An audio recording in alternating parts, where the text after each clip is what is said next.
I'm Mark Seifter. And I'm Linda Zayas-Palmer. And this is Arcane Mark.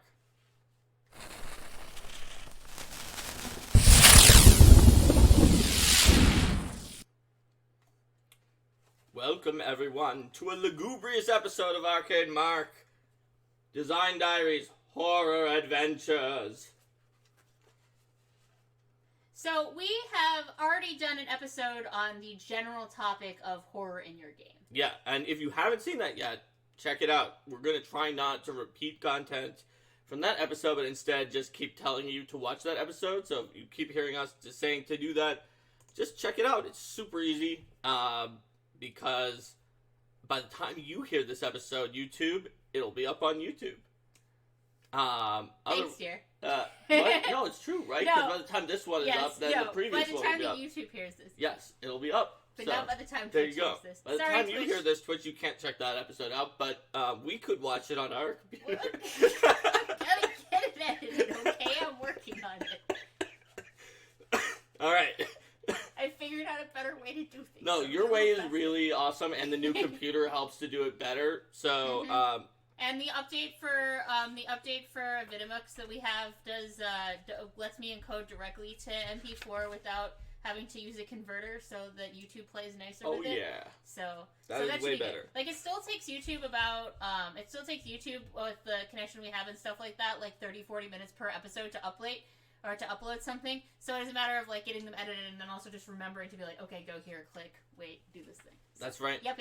So ultimately, when you are trying to tell a story that's all about horror in your game, as we mentioned in that other episode, Pathfinder is not necessarily going to be your go-to without some other special techniques. There are ways to make Pathfinder work really well for horror, but you have to use those ways. You can't just pull it out of the box. And Horror Adventures is a book full of great ways to inject a little horror into your game of all sorts of different styles of horror. And that's really what the book is about.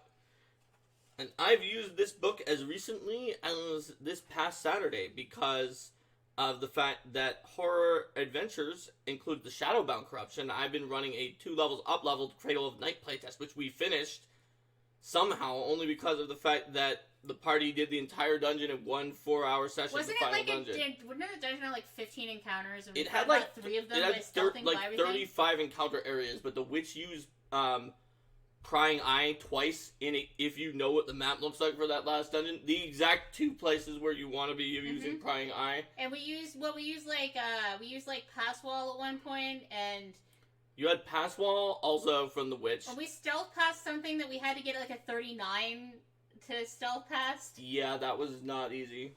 But you did manage to you fought 1, 2, 3, 4 encounters out of like 35 areas. Yeah.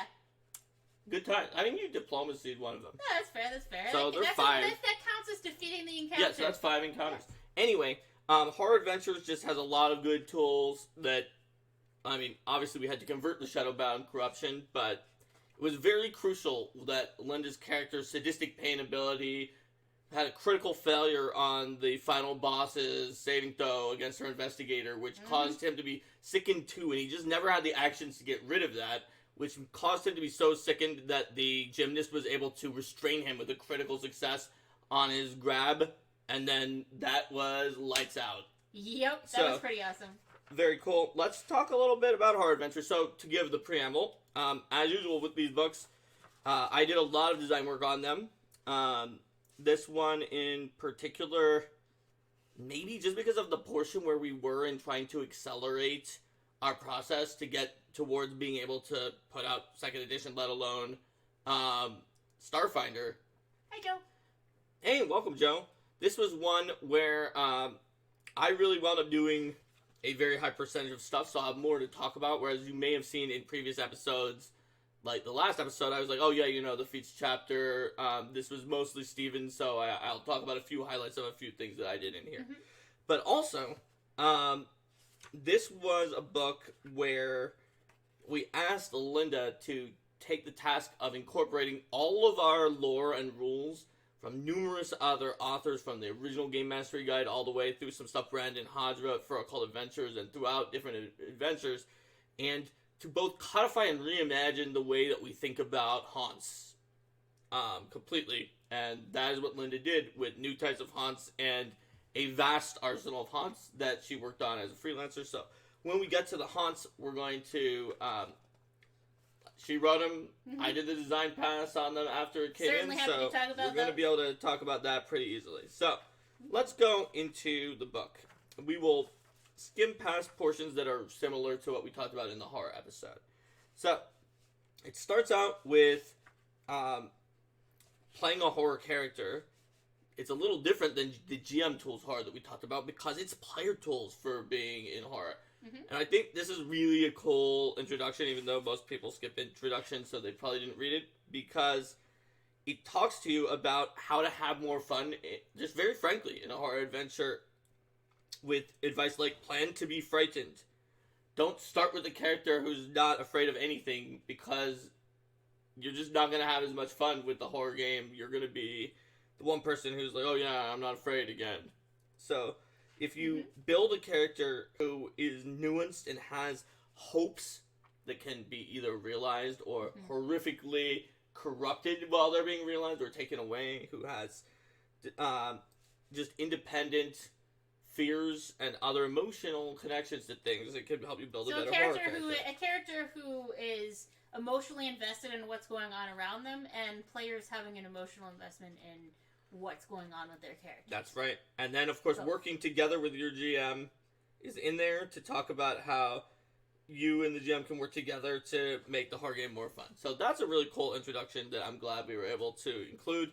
I don't know how many people remember that's there or have actually read it, but I'm a fan.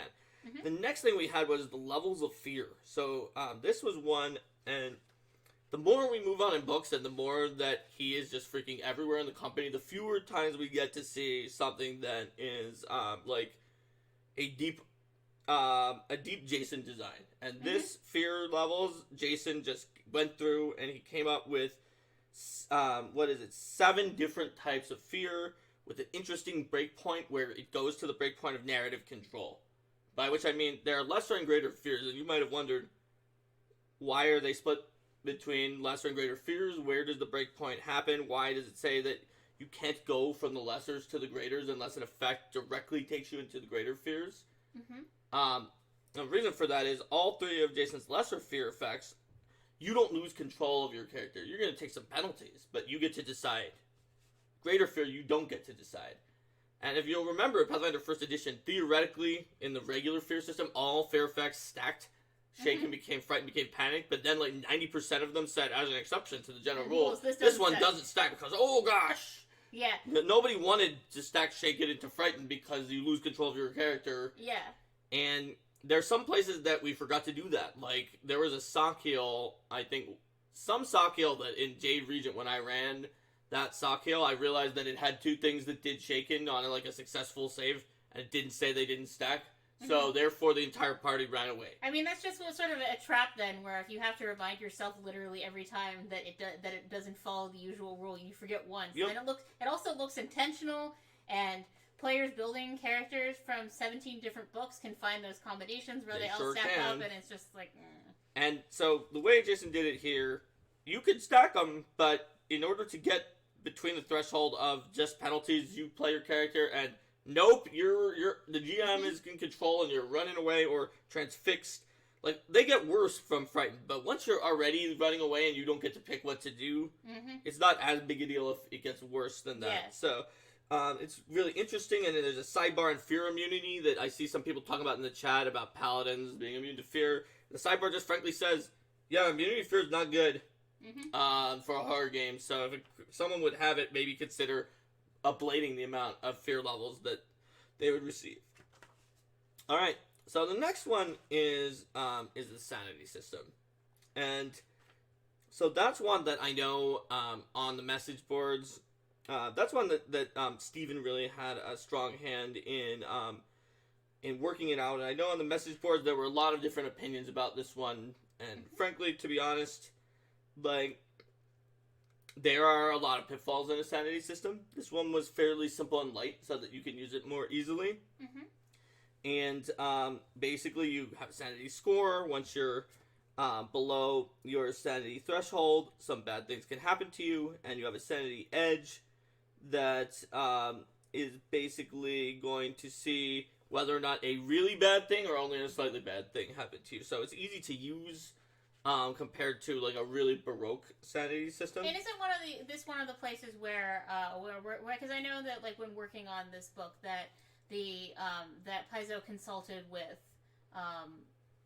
some experts about making sure that issues that had to do with mental health were going to be portrayed respectfully in the book.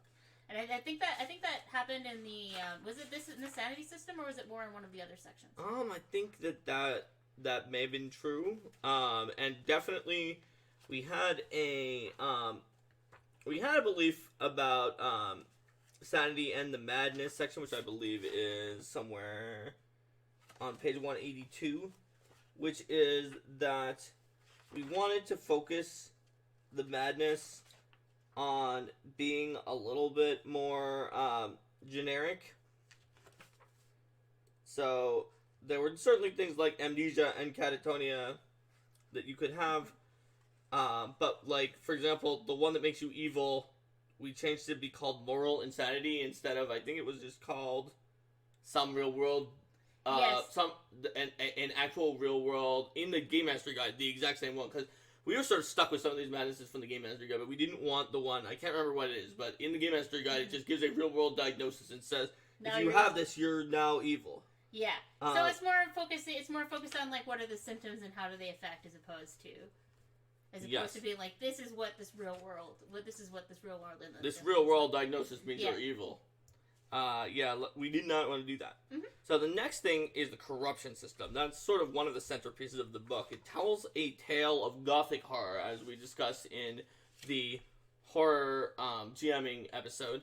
Gothic horror of something that is pure or good, and it just in stages becomes worse and more corrupt, and you lose control, and you're clawing back for it, but eventually you might lose it all. I think what I find most fascinating about the corruption system is the role of temptation in the corruption system, where you have on one hand you have the aspects of the corruption slowly progresses on its own, but there's also the sense that you can choose to embrace the corruption and seize more power deliberately, but at the cost of getting deeper and deeper into the side effects of the corruption and the effects that has on your character on a fundamental level. Yep. And we had options for variants if you wanted to be like, oh, we're just cool and we're fun and we have corruptions, versus, but they could eventually take over our character, Mm-hmm. versus the Val corruption, where it's like, this is really a hindrance, whereas they're more balanced with each other until you lose your character, but until then. And I know that these have been both popular, and then there are definitely some groups out there that go even more on the side of beneficial corruption, where they're like, well, I don't want to lose my character at all from this. Just less the gothic horror feel and more of the like super powered vampire and werewolf feel. Yeah. And you can do that. You can just take out that stage. those rules are They're adaptable absolutely enough in there. that you can totally do that with Also, I had fun picking like the worst possible iconic for like a lot of these different. So like Kyra becoming a vampire. So you were the one sitting down and being like, which one would be Lem the worst? takes the one that, even though he used to worship Shellen, that like makes him lose the love and beauty in his life completely. And Valoros takes the one that makes him immune to poison, so he can't drink alcohol. Amiri is possessed by the frost giant, who originally held her sword, although to this day I can't get a piece of art where the frost giant is holding Amiri's type of sword. Yes. He is still holding an axe. And Ezra becomes a lich just because who else is going to become a lich? Yeah. And Sela becomes the hellbound tyrant, and all sorts of fun situations like that happen to the different characters. So there's those. They were a lot of fun. Like everyone on the design team worked on those. I just happened to order the art. There's a proposal of a wear butterbun curse. Wear butterbun curse. Does that turn you into a butterbun? Only on the full moon. But Butterbuns are so cute. If you haven't seen the Butterbun... Yeah, their Butterbuns are on the Discord. Our Discord. So, invite.gg/arcademark. They're tiny, adorable bunnies with butterfly wings. If you want to see them, go there and click on the other... I think it's the other cute things. I think that's in other cute things, yes. We have a lot of fun conversations and all sorts of topics over on our Discord. What corruption would Fumbus get? What corruption would Fumbus get? Well, that's a good question. I feel like Fumbus could be interesting as Hive or Ghoul, maybe. Would be interesting ones for him. Yeah, I could see that. Yeah. Damiel is kind of already sort of corrupted with Mr. Hyde. He's probably possessed by his other form. Oh yeah, I can see that. So maybe Damiel had the possessed, but it says at the end, now you become the voice in their head and they're in control. Maybe he already That's maybe what happened to Damiel. Not canon. Nope. We can speculate about whatever we want, though, if we don't know the answer. There's some other race options, just like everyone's least favorite thing to remember which one is which. Racial traits versus race traits. Their racial traits, their favorite class options. All of them are more horror-based. There were some fun ones in here. I think my favorite was the Halfling Creepy Doll alternate racial trait, where you just sort of like a gargoyle can just sit there and you think it's a statue. You could just sit there and seem to be a creepy doll. Everybody and their mother knows that there is a halfling-sized creepy doll that is in that room.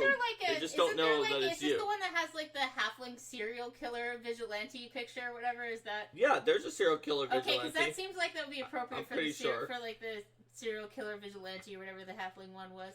Yeah, I'm pretty sure there's a serial killer vigilante, and then maybe there's an investigator that is a profiler. Yep. Yeah, that actually specifically has an ability that helps them track the serial killer who is hard to track. Just as a general note for this book, I never had so much fun doing a review for additional resources for suitability for Pathfinder Society as I did for this book.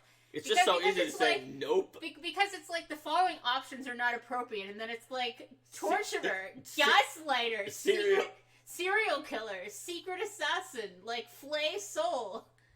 Whatever, like the ridiculous racist instigator who... Yeah. Oh my god, yeah.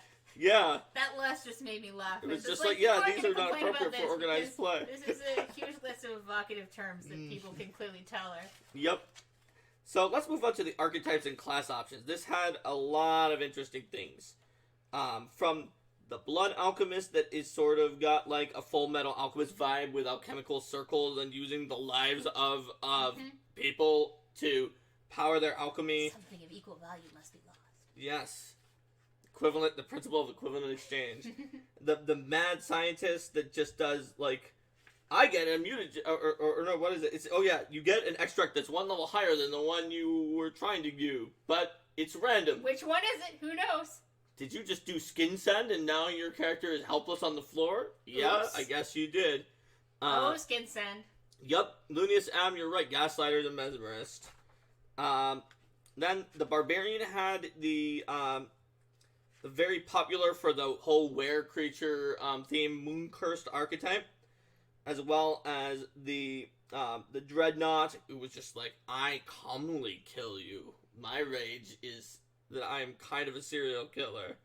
And the Fearsome Defender that's a little more defense related, plus demons and some cults.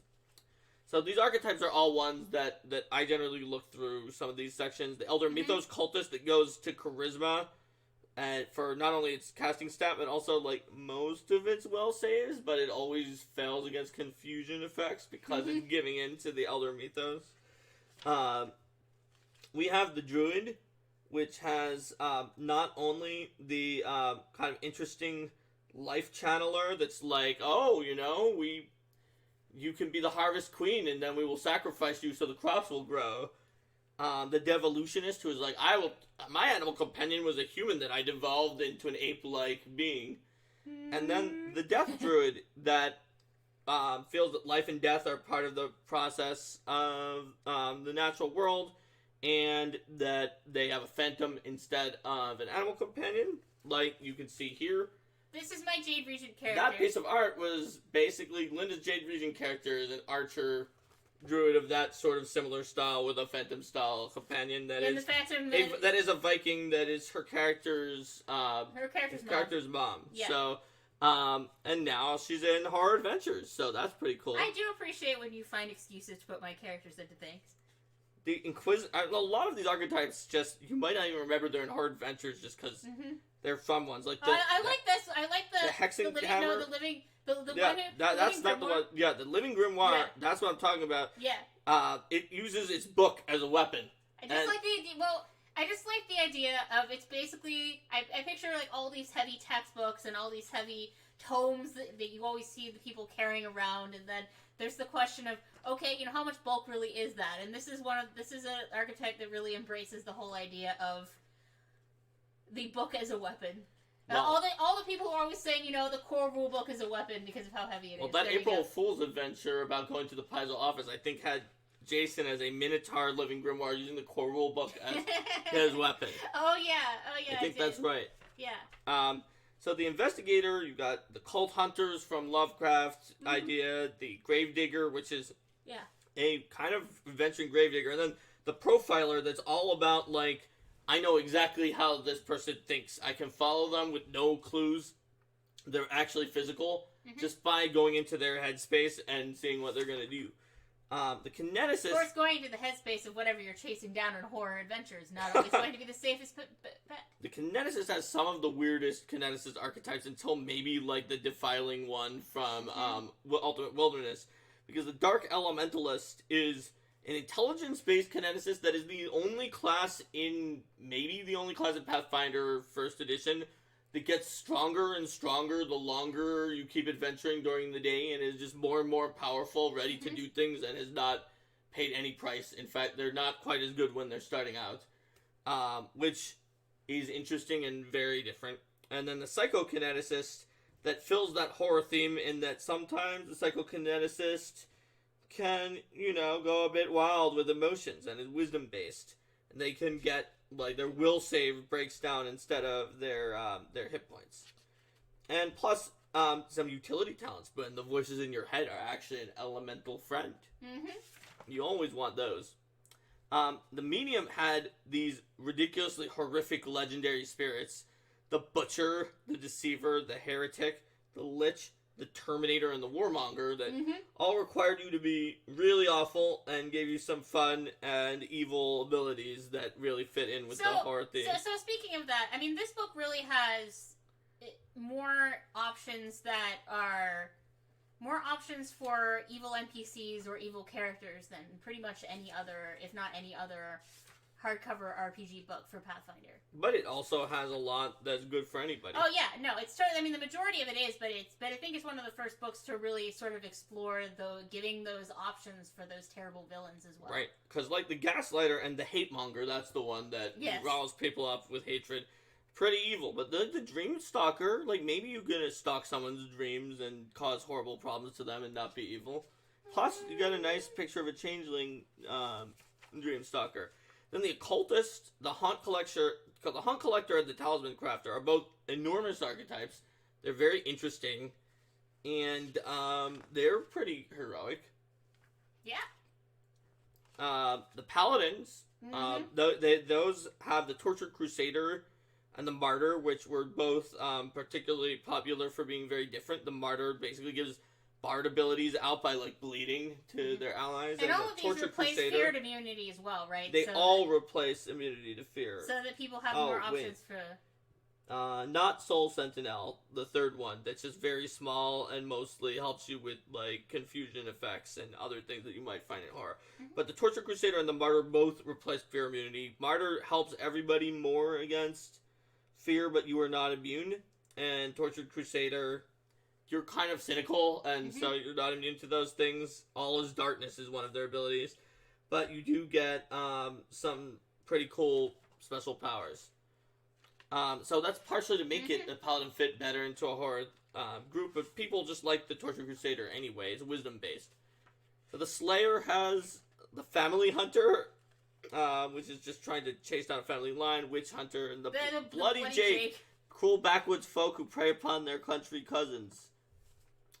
The spiritual has like the exciter with the big giant arms that come out of them. The necrologist that's sort of more evil. And yes, the vigilante is the one with the serial killer that had the halfling dressed as like a small girl throwing a calling card of the midwife. I feel like she would have that doll one. She might. Plus the experimenter vigilante that performs forbidden science on people, and the hangman vigilante that uses a noose on people. So I think some of the favorite archetypes that people have in this book, though, are actually possibly the witch ones. Mm-hmm. The gingerbread witch who can gobble you up and give you tricky treats. I love that you guys managed to get art with a basket full of unhappy gingerbread people in it. They look like they're about to be killed. Yep. And then a tatterdemalion that uses like serious Shrek vibes there. That uses fabric and threads to attack people. Plus, the wizard has both the Elder Mythos Scholar and the Hallowed Necromancer, who's uses necromancy to fight undead, and the Undead Master uses necromancy to love undead. So that's the undead. That is the archetype section. So let's go into the feats section. Now, this is another section again where Steven did a lot of stuff on these feats. I did look through them afterward. Let me just give a few that are interesting. So you've got Flesh Warp or item creation, that guys the Flesh Warp section, which also is a big one that Steven did. We've got the Brute style, the Dead Hand style, the Khitan style, and the Maddening style, 4 new style chains. Some of which can be pretty nice. You can do a lot with a spike chain if you've got the Khitan style, for example. Even new story feats, like the Twisted Love feat, where like some ridiculous vampire or lich feels like you're a reincarnated version of yourself. We are talking about horror adventures. Horror adventures. And then just some really funny, random, like, disgusting feats, like Purging Emesis, where you can basically get rid of poison by vomiting it up. Mm-hmm. There had to be a barf feat. Skin Suit, where you can hide in false flesh during the day in order to keep people from realizing you're an undead. So they all can. So it's kind of like the Penangolin, except you can all do that. Yep, just some monster feats about their spell abilities. Horrific Gorging, where you swallow one foe to make people upset and shaken. Gruesome Shape Changer, where you do your normal change shape, except for that when you do, it's not just like, oh, the gold dragon turns into a human. Mm-hmm. It's just like the human skin just like explodes in viscera, and then gold dragon comes out. And I think that it sickens foe and makes the area slippery. Why do a normal transformation sequence when I can do a horror movie transformation sequence? It makes the area slippery. And it makes me think, too, of how often you see with transformation sequences in horror movies, especially when you have these themes of lycanthropes. Like, they don't really show...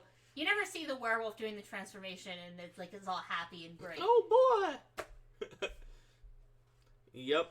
And then, let's see, the spawn link, where you can link with the spawn that you've created into your mind. There's all sorts of fun. Joe had a YA psychic named Auntie Bee with a hive corruption and undead bees nested in her beehive hairdo. That's amazing. That's pretty cool. Alright, so, let's go through Hero. There's a picture of a were-rat using that feat about the gruesome transformation. Mm-hmm. And we'll move on. There's the spawn link into Spells and Rituals. So, Spells and Rituals not only talks about some good horror spells from every book that have some spells that are kind of horrible, but it just has a bunch of very horror-themed spells, some of which, like, for a book so late in the life cycle, it has a few that were picked up in the core for Pathfinder 2nd Edition, like Massacre and Contact Entity. But, like, Massacre is just like, this is a line of things that are going to die, and if nobody dies, I'm mad, so I'm going to explode and do extra damage. Plus things like Appearance of Life, where you pretend to be alive. Good if you are not alive. Or Assume Appearance, where you, like, steal a dead person's face. Also, just some fun ones, like the Mad Sultan's Melody that causes oozes to enjoy it. And there's also just this weird thing where you give like this ridiculously muddled and contradictory like rally speech to people that makes no sense. And everybody who listens to it and you for even giving this rant lose sanity in the sanity system, and then also it causes them to believe these contradictory and impossible beliefs and possibly attack people who dare to disagree with them.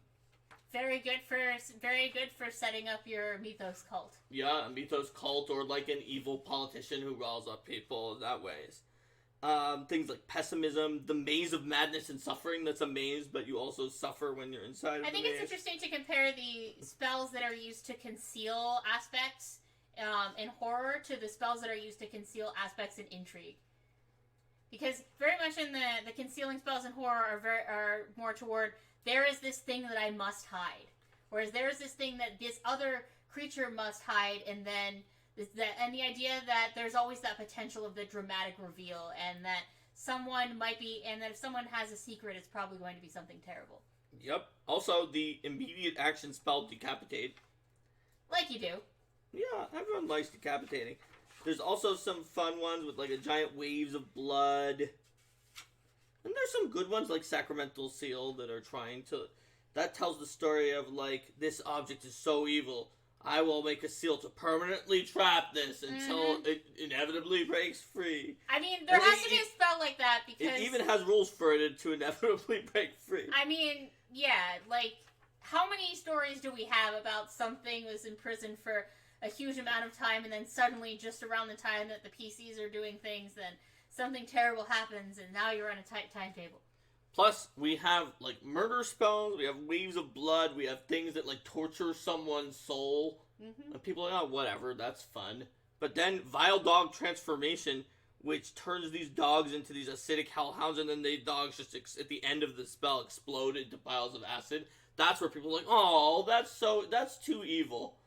That's so mean. There's some evil spells in They're this like, book. that's so mean, but at least we admit this should have the evil descriptor, where there are a lot of people who don't want to put the evil descriptor on anything, but it's like, you don't think torturing someone's soul should have the evil descriptor? Nah, but Vile Dog Transformation does, because the dogs... Don't hurt the puppies. The puppies, they turn into the piles of acid. Alright, so... Well, there's you decide, also... for the GM who decides that just having their villain kick the puppies isn't good enough. There's also occult rituals, because you're not going to have a book on horror without some horrible rituals. These are some that are particularly bad, such as the Fugue of Oblivion, where you just sort of lose all your memories. You might become an amnesiac psychic.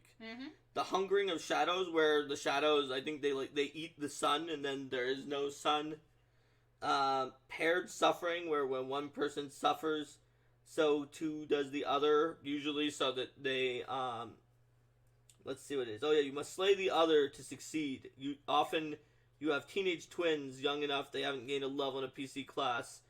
The soul of the one that's slain is trapped in the dagger, and often becomes a phantom that, like, works for the other one. One of the things that I think is really interesting about rituals is that compared to pretty much any other little individual rules, self-contained rules element, they really inspire stories, because they're written in a way that describes so many different things that happen, so many different things that build up, and they always create this sense of why. Why is someone doing this? How are they going to gather the resources for this? Because they require so many ingredients. And you list out those ingredients. Well, how are you going to get the people? How are you going to get the other resources? What are going to be the signs that this is working?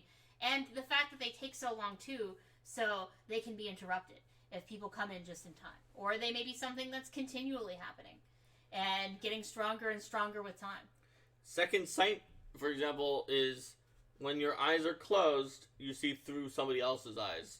And then Seated Doom, where you take a piece of art or literature, and not only does it get corrupted, the original piece that you cast it on, so that people get affected by something really horrible. Yeah. But also, any like reproductions or other copies of the work based on the corrupted original are affected by the ritual as well. Shellen is displeased.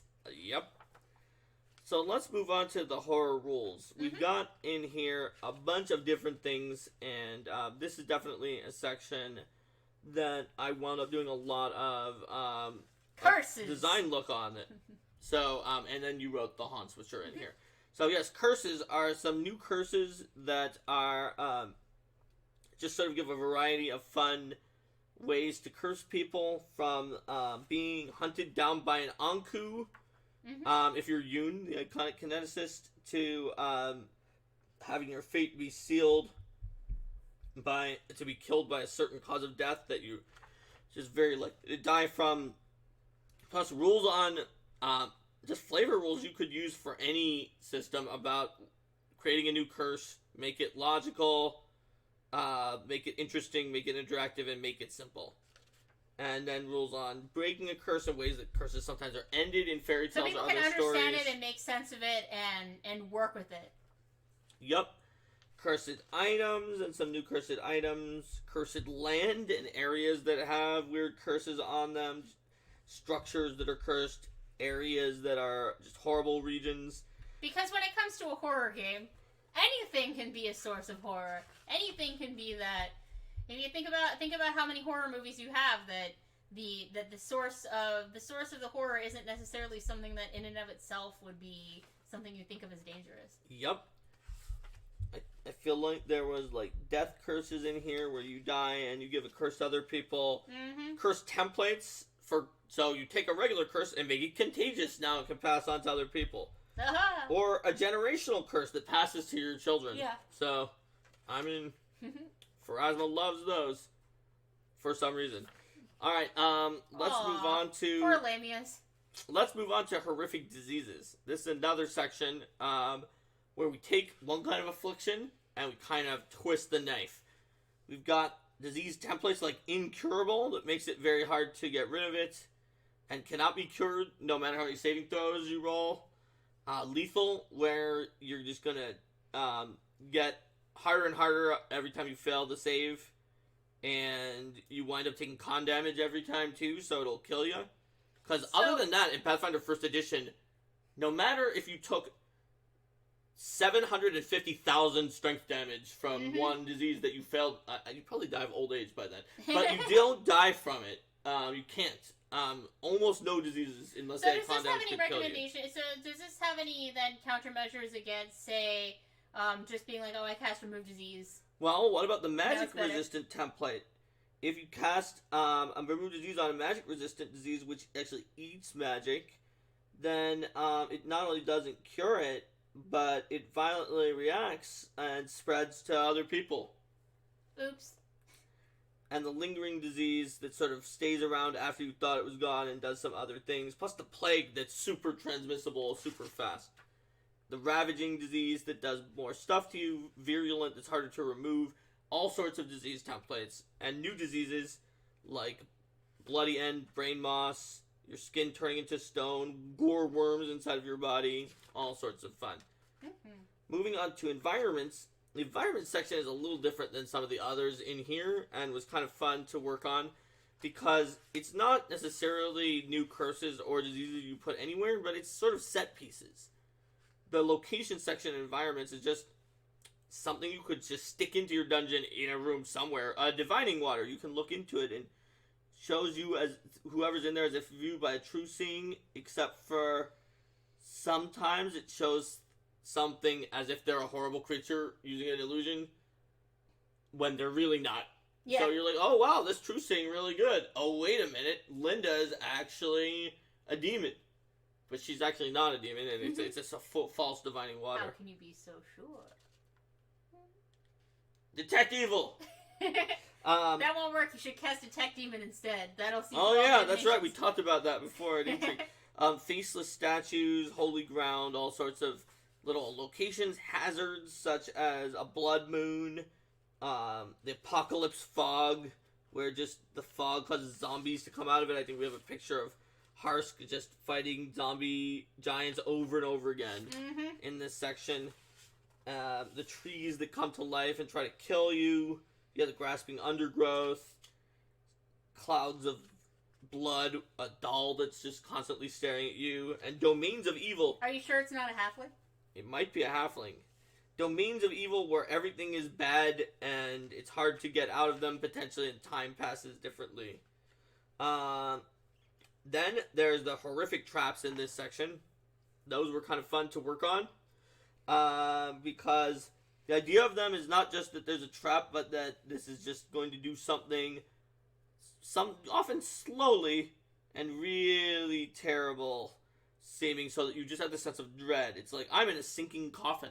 I'm trapped in a coffin. It's going to sink, and I'm going to suffocate. Or the crushing cage, where the cage just slowly crushes you. This faceless statue, where you wind up turned into a statue, then stone-shaped to have no face. Even if you're returned to flesh, then you will have no face. Plus nightmare dreamscapes, similar to dreamscapes that we talked about before with the dimension of dreams, except horrible. Wither King asked if there's a campaign with the Immortal Ichor Ooze. There's a Pathfinder Society scenario with the Immortal Ichor Ooze. There is. But I don't want to spoil which one, but obviously it's one. It has to be high really level high level have because the Immortal as a Ichor in it. So next is Flesh Warping. That's one that, Steven worked a lot on. As I had mentioned before, it has ways to body modify yourself to add, spittle glands, antennae, camouflage flesh to yourself, poisonous fangs.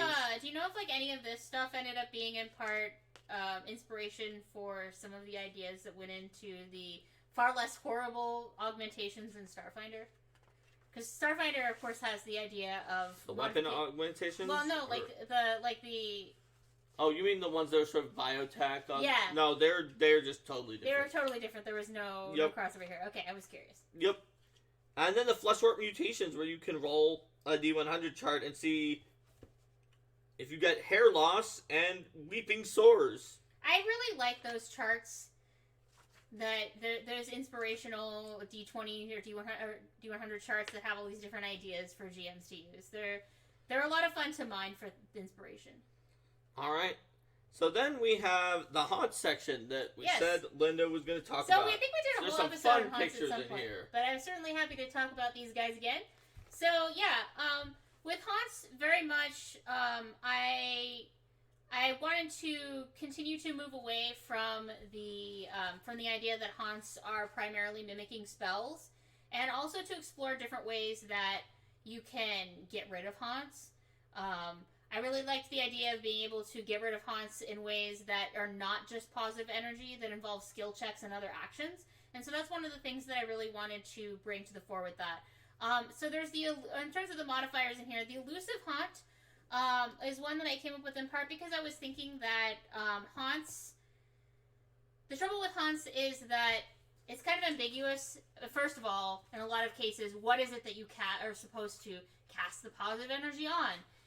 But then if the PCs know, this is the thing that we target, and then to get rid of it, then it's hard to do a haunt that necessarily is going to be continuing to affect them over multiple rooms or manifesting in a lot of different ways. So with the elusive haunt, I was really thinking about the idea of a haunted manor that has this elusive haunt at its core, and then all these different manifestations that split off of it. The idea of the haunt that just keeps coming back again and again, and you have to keep dealing with it in different ways. And speaking of which, in terms of things that are something that's less obvious, there's the latent haunt, which is a haunt that can be a lot more subtle and not necessarily manifest until just the right time. And the tenacious ones are... The tenacious ones actually can attempt saving throws, which I thought was important to have around as an option, because otherwise it's just sort of like, it can't try to make any sort of save against your positive energy effect. Your heal spell just does 200 damage to it. 200 damage to it. It's reduced to 1 hit point or whatever. Yep. And then the unyielding haunt, the unyielding haunt is sort of the upgrade of tenacious, being even better at resisting. And so the idea here with the tenacious unyielding was primarily to give them some resistance against positive energy and that sorts of strategies, resistance against being found, but then also to in the way that I was presenting things, to have more ways to deal with them that are not that. Because I find that when you engage skill checks as opposed to damage, then there's more thematics to it, there's more story to it. And, that's one of the things I really like about the way that hazards and are handled in 2nd edition. Well, that's the way we move forward with haunts in 2nd edition. It was based on some of the designs that we're about to talk about that you put in here, the variant haunts. Yes. So yes, the very haunts have, like I said, they generally have a lot of different ways to get rid of them. I have things where you deal damage based on doing a certain number of skill checks and things like that. And they have a lot of different, weaknesses as well. Like, they're not necessarily weak to. So, like the dimensional instabilities. yes, like the Spawn of the Abyss, dimensional instability is weak to good and lawful effects, but it's entirely immune to positive energy. So, the idea and dimensional instability, what that is, mm-hmm. it's not like a psychic imprint ghost of some person. It is a place where the veil between this world and another dimension is thin. Yeah. So the Spawn of the Abyss dimensional instability is not like a ghost. It is a rift to the abyss. So of course positive energy is not going to help with that. Yeah. But good and lawful will help close that rift. Well, I wanted to sort of expand the sense of haunts as places that are key to some sort of suffering or trauma, whether that is one specific ghost, whether that is a sense of, in the case of dimensional instability, that harkens back to the idea of the accursed land. The reality itself has been damaged, and the sort of soul within reality has been harmed. And then the maddening influence haunt is one that, instead of being one person, is sort of a conglomeration of effects from a lot of different people. And and are those sort of like sometimes like Lovecraftian weird whispers?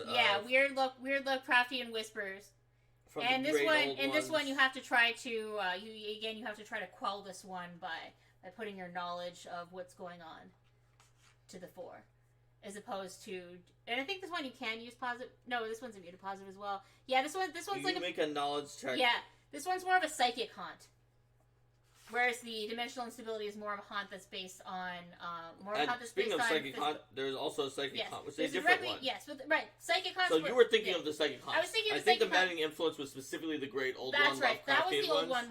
And then the psychic haunt was very much the one that was based around the idea of a long-term negative psychic imprint. So the one I gave here was the psychic echo of anger. And again, this one you can really mess up with different emotion effects, but positive energy isn't going to harm it. And diplomacy, and you can use diplomacy as well. And there's also the magic scar, which is relevant in Golarion for places like the Spell Scar Desert. Or yes, exactly. There's a lot of places where there have been magical blights on the land. So then this is the idea that basically overall the idea with this is that a haunt, as a broader sense, representing some kind of larger corruption on a region or corruption on a spirit that acts over an area, and it's sort of expanding out that idea of what it can be. And then after that, I listed off a bunch of new haunts. I was really happy to have tons of space to write for this one, and I eventually realized that I could write CR 1/4, CR 1/2, and then CR 1 through 20, and do haunts for all of those in the space that I have. So that was super exciting. When I realized I had that much space, I knew I just had to do it. Linda gives a ton of variety, from your basic cold spot to one of my favorites is one of the low-level ones that's in here somewhere. That's just like these bully ghosts that are having a contest with each other to scare people. Mm-hmm. And if you counter-intimidate them well enough. Oh, there it is. The Spectral Screams. Yes. I think is the right one. Is that right? No, that's the one where you dare to stay in the house for 8 hours, sleeping in the area where the screams are. But there's one in here somewhere, I thought, where they, if you counter-intimidate to show that you win the contest, the scary contest. I remember one there's you can counter-intimidate to quell it. I don't remember specifically which one. Buried Alive. Belated Arrival, where you came too late to save someone. The Unsolved Murder. Solve my murder. Well, I very much when I was thinking about this one, I looked at I thought about terrible ways to die, and I also looked at some of the evil outsiders. So like, with the daemons connected to different ways to die, I was looking at daemons and trying to pull in some of that inspiration as well. Oh, that is the frightening scream. That is, I thought it was. Anyway, trying to pull in inspiration from those sorts of things, and just watery grave. Generally, my memories of horror stories that have really scared me, things that have been effective, those sort of things that have stuck with me. So I pulled a lot of those together, and I mean some of them are some of them are more iconic, like the Eternal Pyre being the sort of the witch trial one. The dissolving vat, heart explosion, Yes. crushing terror, final Literally soldier, scared to death. an ancient and dead paladin general who ruled through fear, forbade soldiers from accepting surrender or showing mercy. Fallen from the sky, where it repeatedly drops you off of a cliff and dispels So your it was a combination, featherfall. like, because that one, for example, some of them were inspired by ways of death, and some of them were inspired by fears. Like, so that one, for example, was inspired by acrophobia. The haunted dungeon, where the whole dungeon comes to life and attacks you, which I guess Linda liked that concept so much, she found a different way of handling it in 2nd edition somewhere. Yes, I did. Flayed suicide haunt, where your skin comes off and has all your abilities and tries to murder you. Yep. The soul vortex, where your souls just get sucked into the vortex and killed. And then the twisted wish, where just every day it grants a horribly twisted version of a wish nearby. It floats around listening to everyone's wishes. Like Valros wanted more ale. Yeah. Look, now a tsunami of ale is destroying the village. And at any time it can pop in and grant any of those previous wishes in a twisted way to mess people up. And it requires divine intervention to get rid of it. Yep. Well, I mean, that was one of the challenges. Once you get up to the higher levels, it's like, well, there aren't any haunts of above 17th level. What does it even mean to have a haunt that's an appropriate challenge for people with 9th level spells? Yep. So Madness, it's based on the Game Master Guide Madness. We tried to, like I said, change it to Moral Insanity instead of whatever we had for the one that makes you evil, and make some adjustments that make it more playable and also a little bit less. Your real-world diagnosis is changing your character's alignment. Running horror adventures, we talked about that a lot in GM Tools, running a horror adventure. It's a great section. It's maybe the best section in the entire book, with advice about consent, different types of horror, from body horror, cosmic horror, dark fantasy, ghost stories, gothic horror, psychological horror, and slashers, the hardest one of all to do in Pathfinder. So take a look at it. It's a great resource that is written by Wes Schneider, and I was fortunate enough to do a lot of the design work on this one, which actually helped me because I was not previously that great at doing horror GMing compared to, say, Linda or a lot of other people. But I feel like I upped my skill just by doing the design pass on this section and learning a little bit more about what makes it work. Plus, just like we had in Occult and Intrigue, the section about sort of the components that you can put together to tell horror stories, atmosphere, the idea of improvising rules for like weird, horrific situations. It's all in there. So let's move on to the last 2 sections. There's not much more to do in this book. Items was, I think for the most part, Logan's Ballywick in this one. But also, there's some torture implements in there that some evil people use to torture you. There's some items like vampiric weapons, sacrificial daggers, an item called the Hooked Massacre, screaming blades. Why would anyone put on something called Chiton Ring? Oh, I'm sure it's fine. Let's see what it does. It creates a long chain, up to 100 feet per day. Once per day is a standard action. It can shoot a chain from the ring as though it were a grappling hook. See, no problem.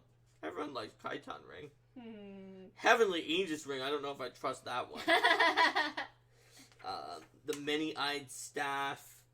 There's also holy symbols like the Brilliant Flash symbol. Just things that fight against horror and things that are very horrible. All find their own way into... So nice scholar items in here as well. Yep, new talismans. Those were a favorite item type from Occult Adventures, and just picked up some very cool ones. I know that, is it the Pentacle that my swashbuckler liked to use that gave me protection from evil? Magic Jar and Procession and things like that, and things that try to control you? Yeah, I like the Pentacle. Pretty solid. Well, the nice thing about talismans is that for a lot of them, it's you don't use them up until you need them. And you have a bunch of them on your neck if you're a swashbuckler and have a lot of charisma. The wolf collar horn, the needful doll. That's the cursed items. The cursed items are great. It's just like, you must hold me. And the artifacts, cup of forbidden knowledge, the elder sign. I guess there had to be an elder sign in a book like this. Magic item possession, where your item gets possessed and does horrible things to you. And finally, there's a bestiary in this one because it's a horror book. It needed some very horrific monsters. This one has the Dreadlord that's sort of connected to those cursed lands that we talked about before, and they rule over the cursed lands. It can be very powerful in their area but cannot leave. The Hive, which are a group of creatures that may have been created by the Anunnaki, I think. And because if you can't, how can you have a hive corruption if you don't have the stats for? That's right. And they sort of, they corrupt you and they take over the area and they put eggs in you. The Implicable Stalker template, which is basically the slasher movie villain. I'm behind you, and I sense your fear, and you can't really kill me because I'll come back in your nightmares on Elm Street. Yep. The Apostle Chiton, that is horrifying because it was a person, and now she's torn her eyes out into this book, and it's just trying to help you be seductively orated towards loving pain. The Trump Loya, with its very interesting, this painting is going to kill you, and it's maybe not super explicit rulings on the construction mechanisms that have caused some people online to feel like they could just create whatever Trump Loya they want. The Unknown, which is sort of like a Slenderman style template where you just have no face and you're just following around people and eroding their psyche and they don't know that you're there. I think it's cool that there's so many templates in this book, so it's less of an idea of here's the one monster to use and more so the idea that this is a way to add a horror spin to a bunch of different monsters. Then the Waxworks creature that's like Madame Tussauds Wax Museum, come to life to kill you. Even simple templates that give the corruptions from the book to a regular monster. So we have a picture of a Promethean chimera that one of the head, the dragon head, is actually like a construct dragon. So with those and I forgot the variant templates. They were on like the very last page other than horror inspirations and are pretty cool because the Bestial Werewolf is just like more out of control werewolf. The Familial Lich that uses their own family as their phylactery. It was sort of also kind of an inspiration for a type of thing that may be in second edition that Linda did. But where it's like, I'm going to go and possess a family member. It gives you a lot of interesting horror stories because the PCs have to make some pretty horrific decisions. For example, suppose that you're fighting this lich, and it's a familial lich, and you know that the lich's great-great-granddaughter is this neutral good cleric of Shelyn. Low level, her will save is not going to be enough to prevent her from becoming the witch's new host. Are you going to murder her? If you don't, you're not going to really kill the lich, and then you'll have to kill the lich again in her body after she's gone. So you have to really make some tough calls with some of these. Wither King says that's evil. And then the Moonbound Werewolf that actually, depending on the moon's being full or not, it gets a bunch of different weird adjustments to how much protection it has and how many benefits it gets. There's all sorts. And then there's a bunch of horror inspirations. Yes. Body horror, cosmic horror, all the types of horror. You've got films and print media for inspirations. We didn't really do much of a design pass on that. We just asked people to tell us about those. So I'm giving behind the scenes of my design on this book, and Linda has given you the behind the scenes on all about the haunts and how they came to be. I think that is about it for horror adventures. Alrighty, let's say goodbye to YouTube then. Okay, bye YouTube. See you next time. Bye.